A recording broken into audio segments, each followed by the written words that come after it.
Hello everyone. पिछले lecture में हमने ट्रांजिस्टर के बारे में पढ़ रहे थे और ट्रांजिस्टर के बारे में अभी तक हमने क्या क्या पढ़े हैं उसको एक बार देख लेते हैं। तो ट्रांजिस्टर के बारे में सबसे पहले हम लोग पढ़े थे इसके इंटरनल स्ट्रक्चर कैसे होते हैं। तो ट्रांजिस्टर के बारे में हम क्या देखे थे कि 3 लेयर होते हैं, 3 टर्मिनल होते हैं, 2 जंक्शन होते हैं। 2 जंक्शन में एक जंक्शन था बेस इमिटर जंक्शन, दूसरा था हमारे पास बेस कलेक्टर जंक्शन था। ठीक है, इतना पढ़े। फिर हमने क्या पढ़े कि ट्रांजिस्टर 2 टाइप्स के होते हैं, एक एनपीएन ट्रांजिस्टर, दूसरा पीएनपी ट्रांजिस्टर। ठीक है, उसके बाद हम देखे थे कि ये इसका ऑपरेशन कैसा होता है। NPN transistor as well as PNP transistor का ऑपरेशन कैसे होता है, कैसे यह काम करता है, इसके बारे में हमने देखे थे।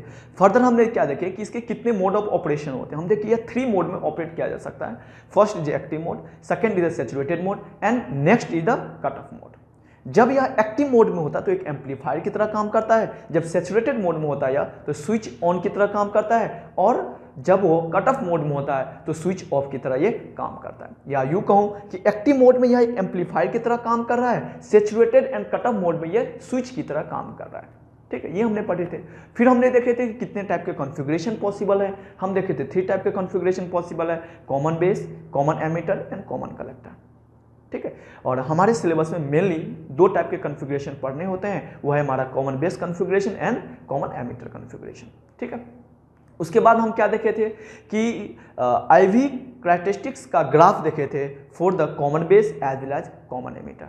हमने क्या देखे थे, एक बार कॉमन बेस कॉन्फ़िगरेशन लिए थे, फिर इसके इनपुट कैरेक्टरिस्टिक्स का ग्राफ कैसे होगा, आउटपुट कैरेक्टरिस्टिक्स का कैसा ग्राफ होगा, ये हम देखे थे। सेम वे में कॉमन एमिटर के लिए भी हमने देखे थे, ये हमने देखे। फिर नेक्स्ट जो हमारे पास टॉपिक आता है कि transistor used as a device. Transistor को हम लोग एक डिवाइस की तरह यूज करते हैं। हमारे सिलेबस में 2 टाइप के डिवाइस के बारे में पढ़ना है। एक तो transistor use as an amplifier and second transistor use as a switch. ठीक है, तो यही बात हम लिखे भी हैं। Application of the transistor, first application is the as an amplifier and second as an switch. तो पहले हम लोग एम्पलीफायर की तरह कैसे यूज करेंगे उसके बारे में पढ़ लेते हैं। तो सबसे पहली बात आती है कि एम्पलीफायर होता क्या है। एम्पलीफायर एक ऐसा डिवाइस है जो क्या करता है, सिग्नल को एम्पलीफाई करने का काम करता है। या यूं कहूं कि एम्पलीफायर एक ऐसा डिवाइस होता है जो किसी भी सिग्नल को एम्पलीट्यूड इंक्रीज करता है without changing its shape and frequency. मतलब हमारे पास मान लो कि एक एम्पलीफायर है, हमने उसमें कोई सिग्नल इनपुट दिए। ठीक है, तो जो भी इनपुट सिग्नल होगा उसका एम्पलीट्यूड ये बढ़ा देगा यह डिवाइस, लेकिन उसके शेप में कोई चेंज नहीं होगा और फ्रीक्वेंसी में भी कोई चेंज नहीं होगा। ठीक है, तो यही हमने लिख भी लिए कि एम्पलीफायर एक डिवाइस है which increase the amplitude of input signal without changing its shape and frequency. बिना शेप और फ्रीक्वेंसी को चेंज किए हुए जो सिग्नल का एम्पलीट्यूड इंक्रीज करता है, ऐसा मशीन, ऐसा डिवाइस को हम लोग एम्पलीफायर करते हैं। ठीक है, अब हम देखेंगे कि ट्रांजिस्टर के हेल्प से किसी भी सिग्नल को कैसे हम लोग किसी भी सिग्नल के एम्पलीट्यूड को हम लोग कैसे इंक्रीज कर सकते हैं। ठीक है, तो देखो हमने क्या किया है। सबसे पहली बात, हम जानते हैं कि हमारे पास 3 टाइप के कॉन्फ़िगरेशन है। तो कौन सा कॉन्फ़िगरेशन यूज होता है, तो जब कभी भी ट्रांजिस्टर एम्पलीफायर की तरह काम करता है तो मस्ट है कॉमन एमिटर कॉन्फ़िगरेशन ही यूज होता है। तो पहला पॉइंट ये होता है कि कॉमन एमिटर कॉन्फ़िगरेशन में ट्रांजिस्टर रहता है जब यह एक एम्पलीफायर की तरह काम करता है। ठीक, कॉमन एमिटर कॉन्फ़िगरेशन। यहाँ भी देखो हमने क्या किया, एनपीएन ट्रांजिस्टर लिए हैं और एमिटर कॉमन है, दोनों साइड ग्राउंडेड है, यानी कि कौन सा कॉन्फ़िगरेशन है, कॉमन एमिटर कॉन्फ़िगरेशन। ठीक है, नेक्स्ट जो हमारे पास आता है कि हम जानते हैं कि 3 मोड ऑफ ऑपरेशन होता है, active mode, saturated mode and cut off mode. तो किस मोड में ट्रांजिस्टर एक एम्पलीफायर की तरह काम करता है, तो यह जो है हमारे पास एक्टिव मोड में काम करता है एज एन एम्पलीफायर। इसका मतलब है कि ट्रांजिस्टर इसमें किस मोड में होगा, एक्टिव मोड ऑफ ऑपरेशन में होगा। सेकेंड बात हम ये भी लिख देते हैं कि यह जो है एक्टिव मोड ऑफ ऑपरेशन होता है। एक्टिव मोड ऑफ ऑपरेशन होता है when transistor use as an amplifier. हाँ, एक बात हम ये भी देख रहे हैं कि यह हमारे पास इनपुट सिग्नल है, ठीक है, यह हमारा आउटपुट सिग्नल है। दोनों में क्या शेप में कोई चेंज आया, नहीं आया। यह भी साइनसॉइडल है, यह भी साइनसॉइडल है, यानी कि शेप में कोई चेंज नहीं आया है, लेकिन इसके एम्पलीट्यूड में चेंज आया है। एम्पलीट्यूड इसका कहां से कहां है, यहां से यहां है। इसका एम्पलीट्यूड कहां से कहां है, यहां से यहां है। हम क्या देख रहे हैं कि यह एक ऐसा मशीन हो गया जो इस इनपुट सिग्नल का एम्पलीट्यूड इंक्रीज कर रहा है without changing its shape and frequency. Frequency में भी कोई चेंज नहीं आया है। ठीक है, यदि इसका टाइम पीरियड कैपिटल टी है तो इसका भी टाइम पीरियड कैपिटल टी हो गया।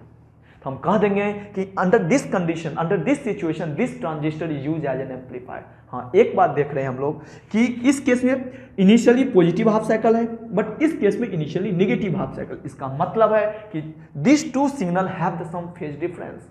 कितना है फेज डिफरेंस दोनों के बीच में? तो 180 डिग्री का फेज डिफरेंस है। तो हम ये बात लिख देते हैं। तीसरा पॉइंट हम इसका यहां लिख देते हैं कि 180 डिग्री फेज का डिफरेंस है between input signal and output signal. ठीक है, इनपुट सिग्नल और आउटपुट सिग्नल के बीच में 180 डिग्री का फेज का डिफरेंस है। ठीक है, तो ये सब बातें हमने देखिए when the BJT use as an amplifier. ठीक है, इसको आप नोट कर लो।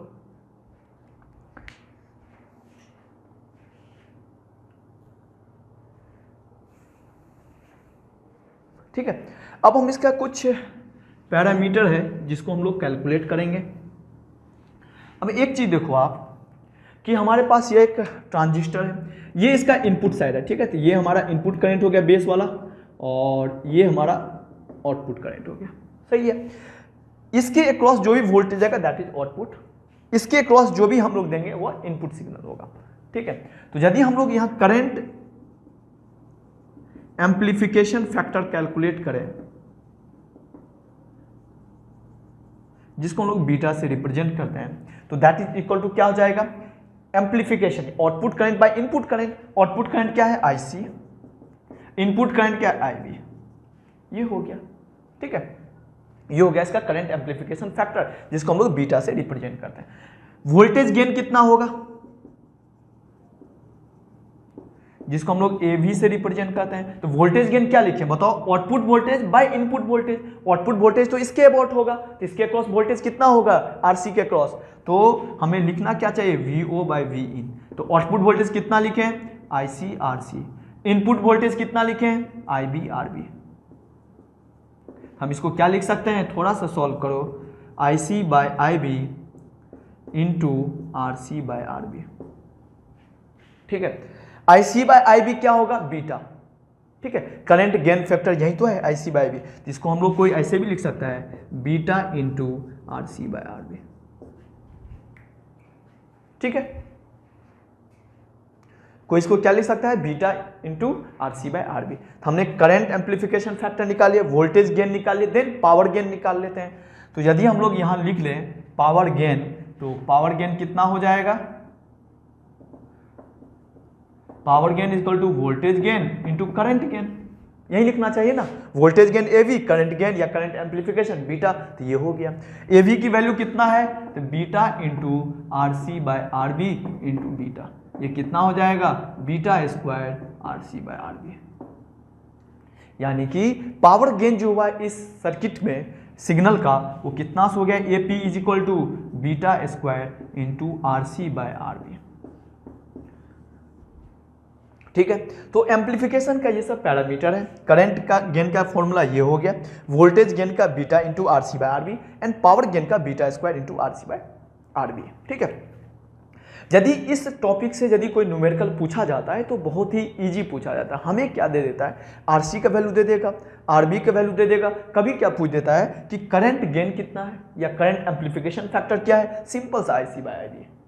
ठीक है, कभी कभी ये पूछ देता है कि वोल्टेज गेन क्या है इस सर्किट का, तो वोल्टेज गेन क्या हो जाएगा? Output voltage by input voltage, यानी कि VO बाय VEN, या कहीं कहीं हम लोग डायरेक्ट ये फॉर्मूला लगा देते हैं beta into RC by RB, यहां से आंसर आ जाता है। पावर गेन पूछ लेता है, एक तो ये तरीका है, वोल्टेज गेन निकाल लो एंड करंट गेन निकाल लो, दोनों को मल्टीप्लाई कर दो, पावर गेन आ जाएगा। दूसरा मेथड क्या है? यदि हमारे पास RC RB पता है, बीटा भी पता है, तो यही फॉर्मूला लगा दें। तो इस टॉपिक से यदि कोई न्यूमेरिकल पूछा जाता है तो बहुत ईजी होता है, सिंपल फॉर्मूला बेस्ड होता है। ठीक है, इसको आप नोट कर लो, करंट एम्प्लीफिकेशन फैक्टर या current gain, voltage gain and power gain का फॉर्मूला। ठीक है,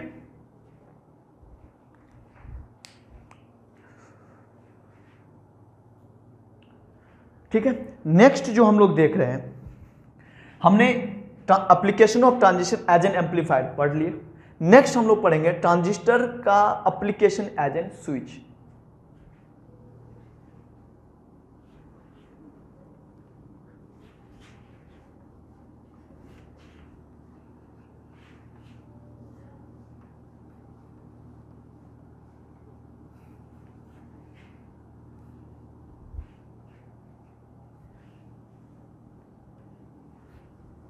ठीक है। Application of transistor as an switch.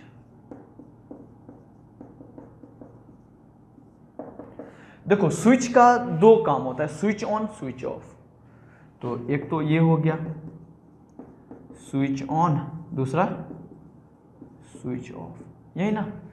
Switch on हम पढ़े थे कि जब transistor saturated mode of operation में होता है, सैचुरेटेड मोड में होता है, तो एक स्विच ऑन की तरह काम करता है। यानी कि इस केस में किस में होता है, ये saturated mode of operation, saturated mode में होता है।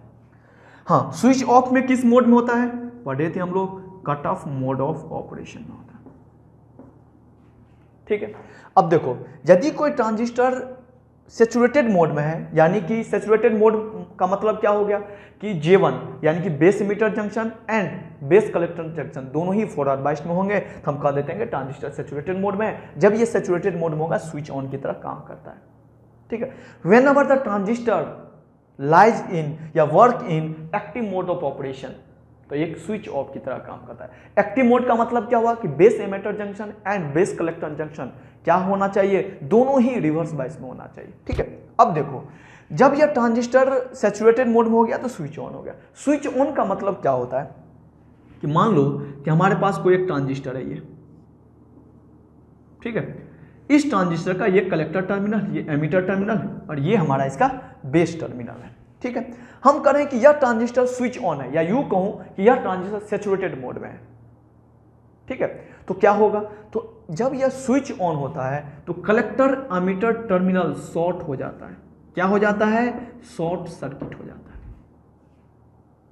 तो सैचुरेटेड मोड में collector emitter terminal short circuit हो जाता है, या यूं लिखो कि voltage difference between collector emitter terminal कितना हो गया, ये शॉर्ट सर्किट हो गया। तो potential difference between this two terminal is zero. तो हम ऐसा भी बोल देते हैं कि कलेक्टर एमिटर टर्मिनल के बीच में वोल्टेज डिफरेंस जीरो हो जाता है। कब, when this is switch on, जब यह ट्रांजिस्टर स्विच ऑन होता है। तो ये हमारे पास हो गया। नेक्स्ट हमारे पास आता है कि स्विच ऑफ। स्विच ऑफ मतलब cut off mode. Cut off mode का मतलब होता है कि यह ट्रांजिस्टर जो स्विच ऑफ हो गया। स्विच ऑफ मतलब कलेक्टर एमिटर टर्मिनल ये ओपन सर्किट से रिप्लेस कर देते हैं। यहां हमने क्या किया, कलेक्टर एमिटर टर्मिनल को शॉर्ट सर्किट कर दिया। शॉर्ट सर्किट का मतलब क्या हो गया, पोटेंशियल डिफरेंस जीरो। यहां हम क्या करेंगे, कलेक्टर एमिटर टर्मिनल को एक ओपन सर्किट से रिप्लेस कर देंगे। ठीक है। ओपन सर्किट देखो इसका मतलब है कि हमारे पास ये हो गया और हमारे पास मान लो कि ये कलेक्टर टर्मिनल था, तो यहां से यहां ओपन है, यानी कि कलेक्टर एमिटर के बीच में कोई करंट का फ्लो नहीं होगा। ठीक है। तो हमने क्या देखे कि whenever the transistor are operate in saturated mode then it work like a switch on and under this condition voltage difference between collector emitter terminal is zero, या यूं कहूं कि कलेक्टर एमिटर टर्मिनल को हम लोग शॉर्ट कर देते हैं। ठीक है। एक तो हम ये देखें। दूसरा हम क्या देखें कि जब ये कट ऑफ मोड में होता है स्विच ऑफ की तरह काम करता है। जब ये स्विच ऑफ की तरह काम करता है तो कलेक्टर एमिटर टर्मिनल को हम लोग एक ओपन सर्किट से रिप्लेस कर देते हैं। ठीक है। जब ये टर्मिनल ओपन हो जाएगा तो इस तरह से बिहेव करता है कि कलेक्टर और एमिटर के थ्रू कोई करंट नहीं फ्लो होता है। ठीक है। कलेक्टर से कोई भी करंट एमिटर के थ्रू नहीं होगा। यह एक ओपन सर्किट की तरह बिहेव करता है, यहां से यहां एक ओपन हो जाता है। ठीक है। तो यही हुआ कि working of a transistor as a switch. अब हम इस पे कुछ न्यूमेरिकल देखेंगे। ठीक है। तो ये आप नोट कर लो।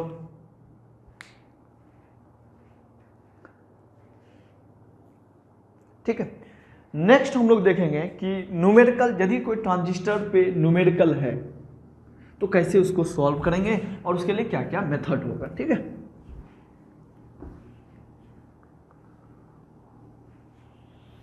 देखो तो यदि हम लोग न्यूमेरिकल का ध्यान रखें,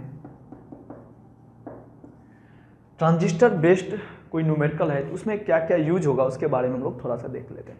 देखो सबसे पहला फॉर्मूला क्या हमने देखे थे, IE is equal to IB plus IC। ये यूज होगा चाहे कोई भी ट्रांजिस्टर हो, NPN हो या PNP ट्रांजिस्टर या किसी भी कॉन्फ़िगरेशन में हो, ये हर समय वैलिड होता है, पहला फॉर्मूला। दूसरा फॉर्मूला जो यहाँ यूज आएगा वो हमारा होगा IC इज इक्वल टू मतलब collector current is equal to alpha into IE। ठीक है। और अल्फा का वैल्यू प्रैक्टिकली लेस देन 1 होता है। जो तीसरा फॉर्मूला होता है collector current is equal to beta into IB। IC क्या है, collector current is equal to beta into IB। IB क्या है, बेस करंट। ये कलेक्टर करंट बेस करंट के बीच में रिलेशन है, ये collector current and emitter current के बीच में रिलेशन है। ठीक है, collector current and emitter current के बीच में यह रिलेशन है, यह कलेक्टर एंड बेस करंट के बीच में। और बीटा का यदि तुम प्रैक्टिकली वैल्यू देखोगे तो अप्रॉक्सीमेटली 50 के लगभग होता है। ठीक है, ये लेस देन 1 होता है, ये अप्रॉक्सीमेटली 50, 100 इसके लगभग होता है बीटा की वैल्यू। फोर्थ जो हमारा फॉर्मूला यूज होता है एक, beta is equal to alpha upon 1 minus alpha. This is the relation between alpha and beta, ये भी हम देखेंगे। फिफ्थ जो बात हम लोग यूज करेंगे वो केवीएल, यानी कि ट्रांजिस्टर का कोई भी न्यूमेरिकल हो तो आपको यही 5 चीज यूज करना है। पहला काम, I E is equal to IB plus IC, emitter current is equal to emitter current is equal to base current plus collector current, collector current is equal to alpha into emitter current, collector current is equal to beta into base current, and beta is equal to alpha by 1 minus alpha, and KVL लगाने आना चाहिए। यदि आपको ये 5 concept आता है तो आप ट्रांजिस्टर का कोई भी क्वेश्चन आप सॉल्व कर सकते हो। ठीक है, तो इस 5 क्वेश्चन को पहले आप 5 कॉन्सेप्ट को, फॉर्मूला को आप लिख लो। ठीक है, हमने एक क्वेश्चन लिए हैं। क्वेश्चन कुछ ये है कि हमारे पास एक ट्रांजिस्टर है, और ये कौन सा ट्रांजिस्टर है, NPN या PNP, तो NPN ट्रांजिस्टर। ठीक है, यहाँ बेस से एमीटर की तरफ एडो है। और दूसरी बात यहाँ क्या है कि base resistance RB is 5 kilo ohm and this is the 5 volt, and base emitter के बीच में वोल्टेज गिवन है 0.7 वोल्ट, और RE की वैल्यू भी गिवन है। ठीक है, RC की वैल्यू भी गिवन है। तो मुझे फाइंड करना है base current, collector current, emitter current and collector emitter terminal के बीच में वोल्टेज क्या होगा। ये सब चीज़ें मुझे फाइंड करनी है। ठीक है, तो कैसे करेंगे, अभी हम देखें कि यदि कोई भी न्यूमेरिकल हो उसके लिए आपको 5 कॉन्सेप्ट ही यूज करना है। एक तो I is equal to IB plus IC, दूसरा IC बराबर अल्फा I एंड IC बराबर बीटा IB, एंड और क्या था मेरे पास, और हमारे पास था beta is equal to alpha by 1 minus alpha, then use the simple KVL concept. ये 5 चीज यदि आपको याद है तो आप ट्रांजिस्टर का कोई भी क्वेश्चन बना सकते हो। ठीक है, देखो IB क्या होगा, बेस टर्मिनल पे करंट, ये क्या होगा IC कलेक्टर टर्मिनल पर करंट, ये हमारा एमीटर टर्मिनल पर करंट क्या होगा बताओ, IE होगा। ठीक है, हम लोग बेस करंट निकालना चाहते हैं फर्स्टली, तो क्या करेंगे, हम यहां से यहां KVL लगा दें। ठीक है, इस लूप में KVL लगा देते हैं। ठीक है, हम लगाना स्टार्ट करें, यहां से हम चले तो इस पॉइंट का पोटेंशियल 0, इस पॉइंट का पोटेंशियल 0, यहां से यहां गए तो निगेटिव से पॉजिटिव +5, सही है। अब यहां से यहां गए कितना होगा, -IB RB, सही है ना, -IB RB। यहां से यहां आओगे, देखो बेस एंड एमीटर ये दोनों टर्मिनल के बीच में पोटेंशियल डिफरेंस है, कितना है 0.7 वोल्ट, इसके बदले क्या आ जाएगा -0.7। ठीक है, या कोई ये लिखना चाहता है कि VBE कोई लिख सकता है, बेस एमीटर टर्मिनल के बीच का वोल्टेज। तो हम यहां से यहां आ गए, फिर यहां से यहां जाना है तो RE के about -IE RE is equal to इस पॉइंट का 0। तो हमने क्या किए, इस पॉइंट से KVL लिखना स्टार्ट किए, लिखते लिखते यहां तक हम पहुंच गए। ठीक है, अब देखो सॉल्व करते हैं, तो 5 माइनस IB तो मुझे फाइंड ही करना है, और RB की वैल्यू 5 किलो ओम है, या यू लिखूं 5000 क्या लिखना चाहिए मुझे, IB। ठीक है, 5 किलो ओम 5000 ओम, माइनस VBE की वैल्यू 0.7, सही है, माइनस IE RE। अब सोचो -RE की वैल्यू कितना है वो भी हम लिख लें, 200 into IE is equal to 0। अब एक चीज सोचो, यह IB है यह IE है, हम चाहते हैं कि एक ही अननोन में इक्वेशन को कन्वर्ट कर दें, मतलब IE को हम लोग IB भी लिख सकते हैं। कैसे, देखो आप, IE इज इक्वल टू कितना होता है, IC प्लस IB, यही होता है ना। और एक फॉर्मूला और हम लोग जानते हैं क्या, IC इज इक्वल टू क्या होता है, बीटा IB। तो IC की वैल्यू यहां रख दें, कितना हो जाएगा, बीटा IB प्लस IB, तो ये हमारा आ गया बीटा प्लस 1 IB, ये हमारा IE के बराबर हो गया। ठीक है, अब यहां से देखो, I E is equal to beta क्या है 50 + 1 51 IB, ठीक है। I E is equal to 51 IB है, सही है। अब ये आई ई का वैल्यू यहाँ से पुट करके यहाँ रख दें तो देखो 5 - 5000 IB -0.7 -200 आई ई के बदले क्या लिखें 51 IB इजकल टू 0, सही है। अब मेरा टारगेट क्या है IB की वैल्यू कैलकुलेट करना, तो कितना लिख दें बताओ 5000, ये और ये इसको इधर ले जाओ तो प्लस ये कितना आ जाएगा, ये 2 हो गया, ये 10 हो गया, ये 00 into IB is equal to कितना हो जाएगा 5 - 0.7, सही है ना। ये इसको इधर ले जाएंगे, ये हमारा 51 × 2 102 00 ये, ठीक है। ये हमारे पास क्या 5 - 0, यानी कि IB इज इक्वल टू कितना हमें लिखना चाहिए 4.3 डिवाइडेड बाय यहाँ कितना है ये 5000, तो ये हमारा 15200 हो जाएगा, इतना एम्पियर हो गया, ठीक है। इसका वैल्यू कितना होगा कैलकुलेट करके, ठीक है। तो यदि इसको कोई सॉल्व करके लिखता है तो इतना लिखना चाहिए 282.89 मैक्रो एम्पियर, ठीक है। तो हमने बेस करंट का वैल्यू निकाल लिया इतना मैक्रो एम्पियर के बराबर, ठीक है। तो IB तो हमने फाइंड कर लिया। नेक्स्ट हमारा टारगेट क्या है IC फाइंड करना। तो IC कैसे फाइंड करेंगे देख लो। तो IC बराबर है, हम जानते हैं क्या होता है एक formula IC is equal to beta IB। Beta की वैल्यू कितना है यहाँ 50 इंटू ये हमारा कितना आ गया 282.89 मैक्रो एम्पियर, ठीक है। इसको मल्टीप्लाई करके जो आएगा वो IC हो जाएगा।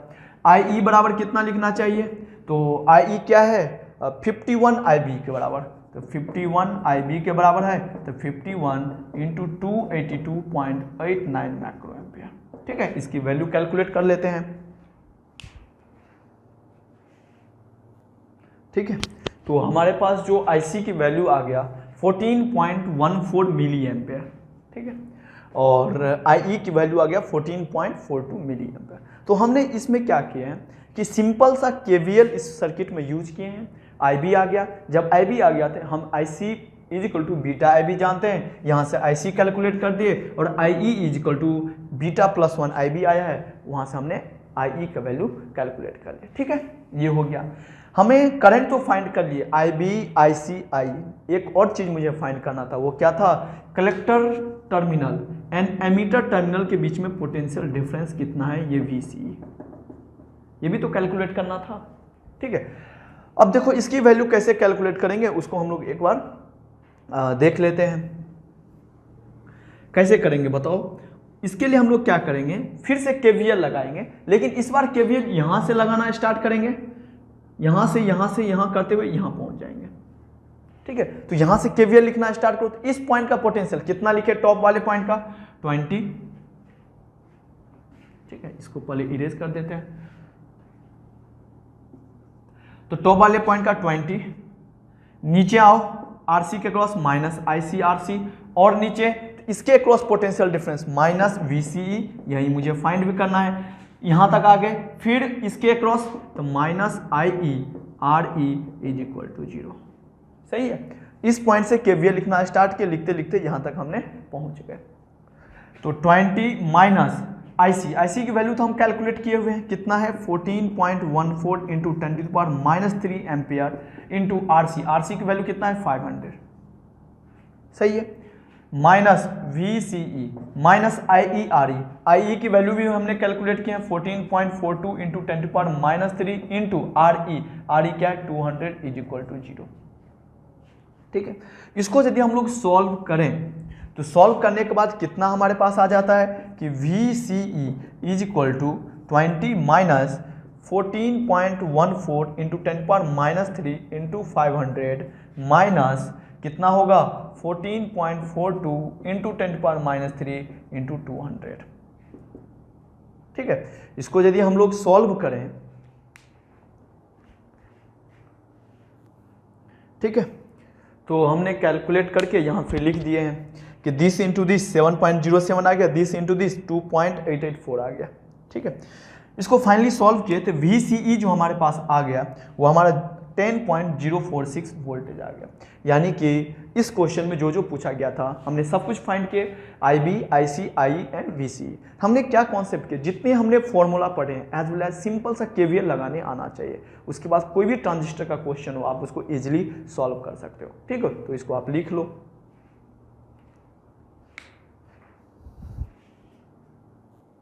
ठीक है, हमने नेक्स्ट क्वेश्चन लिया है, ट्रांजिस्टर पर बेस्ड है ये भी। हमें यह एक सर्किट गिवन है। ठीक है, ये कौन सा ट्रांजिस्टर है, NPN। ठीक है, बिकॉज एरो जो है बेस टू एमीटर है। ये हमारा VCC है। ठीक है, और RB की वैल्यू गिवन है, RC की वैल्यू गिवन है, बेस करंट की भी वैल्यू गिवन है, IC भी गिवन है। मुझे क्या निकालना है, बेस एमीटर जंक्शन के बीच में क्या वोल्टेज डिफरेंस होगा एंड कलेक्टर एमीटर टर्मिनल के बीच में क्या वोल्टेज डिफरेंस होगा। ठीक है, तो देखो कैसे कैलकुलेट करेंगे। तो हम लोग जानते हैं जो हमारे पास 5 फार्मूला को या कॉन्सेप्ट को उसी को यूज करना है। ठीक है, तो हमें बेस एमीटर के बीच में सबसे पहली बात फाइंड करना है वोल्टेज। क्या करें बताओ, हम लोग KVL यूज कर लें। यहाँ से स्टार्ट करते हैं, यहाँ चलते हैं, यहाँ चलते हैं, यहाँ चलते हैं, यहाँ चलते हैं, यहाँ चलते हैं, घूम के यहाँ आ जाएंगे। ठीक है, नेट किसी भी क्लोज लूप में नेट पोटेंशियल डिफरेंस 0 कर देंगे। हम यहाँ से स्टार्ट करें, यहाँ से गए, यहाँ से गए, यहाँ से गए, यहाँ से यहाँ जाओ, निगेटिव से पॉजिटिव कितना लिखना चाहिए 5.5। हम KVL लिख रहे हैं 5.5। इधर आए, हाँ इस बेस IB है तो यहाँ IB करंट फ्लो होगा, ये कलेक्टर टर्मिनल है तो इसमें IC जाएगा। तो यहाँ आ गए थे, फिर यहाँ से यहाँ आएंगे तो इसके क्रॉस पोटेंशियल डिफरेंस कितना होना चाहिए, IB RB potential difference minus sign लेंगे। फिर बेस एमीटर के बीच में भी पोटेंशियल डिफरेंस है तो माइनस BBE, यहाँ पहुंच गए इक्वल टू 0। हमने इस लूप में KVL को यूज कर दिए। ठीक है, अब हम लोग फॉर्मूला यूज कर लेते हैं। एक्चुअली मुझे VBE फाइंड करना है तो VBE इज इक्वल टू कितना आ रहा है 5.5 माइनस IB RB। तो 5.5 माइनस IB हमारा कितना है, बेस करंट कितना है 10 माइक्रो एम्पियर, तो 10 इंटू 10⁻⁶। RB की वैल्यू कितना है 500 किलो ओम, तो 500 इंटू 10⁻3। सही है, इसको थोड़ा सा सॉल्व करो तो 5.5 माइनस ये कितना हो जाएगा, तो देखो 10⁻3 इंटू 2 से इसको मल्टीप्लाई करोगे तो 10⁵, 10⁶ इंटू 10⁻⁶, ये तो 1 हो गया, तो ये सिंपल 5 बच गया, that is equal to 0.5 volt. यानी कि बेस एमीटर जंक्शन के बीच में जो पोटेंशियल डिफरेंस हमारा आया वो कितना आया है 0.5 वोल्ट। सही है, हमने ये तो निकाल लिया, इसके क्रॉस पोटेंशियल डिफरेंस कैलकुलेट कर लिया। अब हमें और क्या कैलकुलेट करना है, ये तो हो गया VCE, we have target to calculate the potential difference between collector emitter terminal. इस टर्मिनल के क्रॉस हमें पोटेंशियल डिफरेंस कैलकुलेट करना है। ठीक है, फिर से हम क्या करें, यहां से यहां KVL लगा दें इस लूप में। ठीक है, तो एक बार और KVL लगा दें। यदि हम यहां से चल के यहां से KVL लगाएंगे, हम यहां से चल रहे हैं तो यहाँ का तो 0 है, यहां से गए यहाँ से यहाँ जाने निगेटिव से पॉजिटिव, कितना लिखना चाहिए मुझे 5.5। ठीक है, यहां से यहाँ गए, फिर यहां से यहाँ जा रहे हैं तो RC के क्रॉस कितना हो जाएगा minus IC RC minus VCE, इसके क्रॉस माइनस VCE, फिर से यहाँ गए इक्वल टू 0। तो यहाँ से हम क्या देख रहे हैं कि VCE जो आ रहा है 5.5 माइनस IC RC, यही ना। तो 5.5 माइनस IC की वैल्यू गिवन है हमारे क्वेश्चन में 5.2 मिली एम्पियर, तो लिख दें इसको 5.2 इंटू 10⁻³ इंटू RC की वैल्यू 1 किलो ओम, तो 1000। इसको सॉल्व करोगे तो कितना आ जाएगा 5.5 माइनस, देखो ये और ये 5.2 आ जाएगा, फिर VCE जो हमारे पास आ गया 0.3 वोल्ट। यानी कि इस दोनों terminal collector and emitter terminal के बीच में जो पोटेंशियल डिफरेंस आ रहा है वो कितना आ रहा है 0.3 वोल्ट। ठीक है, तो हमने बेस एमीटर जंक्शन के बीच में भी हमने पोटेंशियल डिफरेंस कैलकुलेट कर लिया एंड कलेक्टर एमीटर जंक्शन के बीच में भी हमने पोटेंशियल डिफरेंस कैलकुलेट कर लिया। तो हमने इसमें भी क्या यूज किया, सिंपल सा KVL यूज किया। ठीक है, इसको आप नोट कर लो।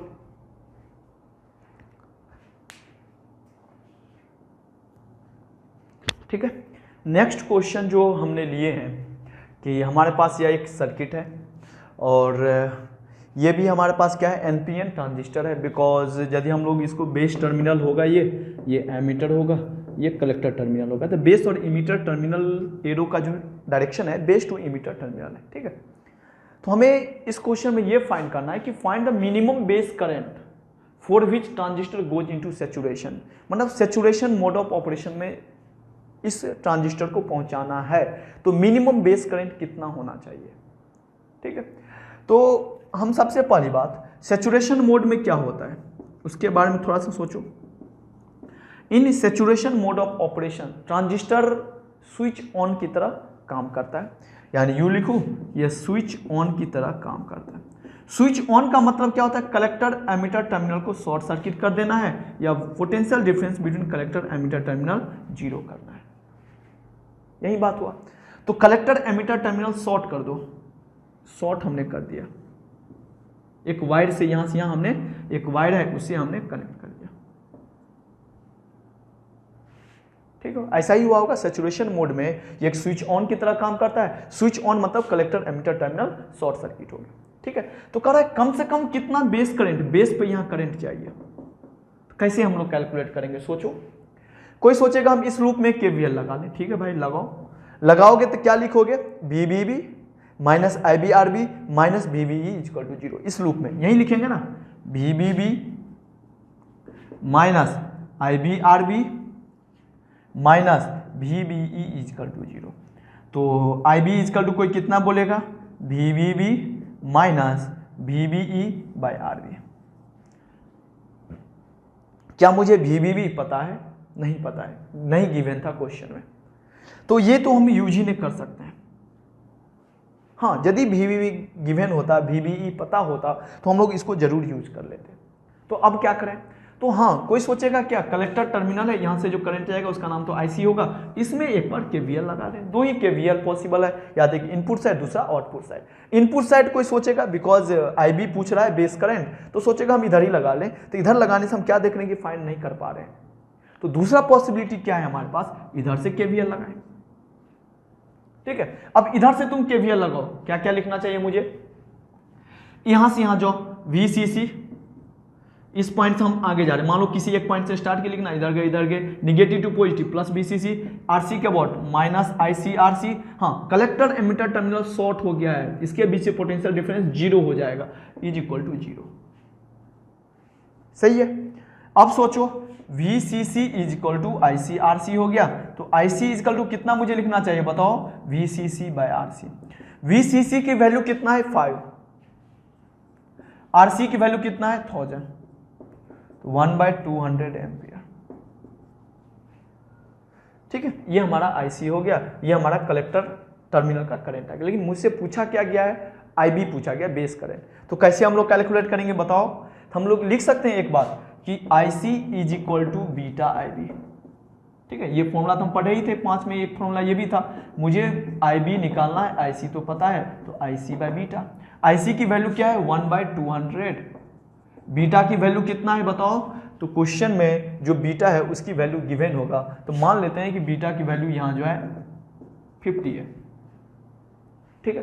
तो 1/200 इंटू 50, तो यदि हम लोग इसको यहाँ लिखें तो ये कितना आ रहा है 1/10 इंटू 200 इंटू 50, तो ये 10,000, सही है। इसको कोई ऐसे भी लिख सकता है कि इसमें यदि हम लोग 100, ये कितना है 100 माइक्रो एम्पियर है, यानी कि जो मिनिमम बेस करंट चाहिए ताकि यह ट्रांजिस्टर सैचुरेशन मोड में चला जाए या एक स्विच ऑन की तरह काम कर सके, इसके लिए मिनिमम बेस करंट कितना चाहिए मुझे 100 माइक्रो एम्पियर। तो इसके आंसर क्या हो जाएंगे, IB is equal to 100 micro ampere, ठीक है। इसको आप नोट कर लो।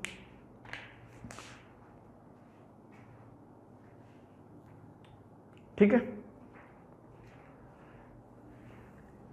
और तो हमने क्या क्या देखे हैं अभी, जितने भी न्यूमेरिकल पॉसिबल था ट्रांजिस्टर पे उसको हमने देख लिया।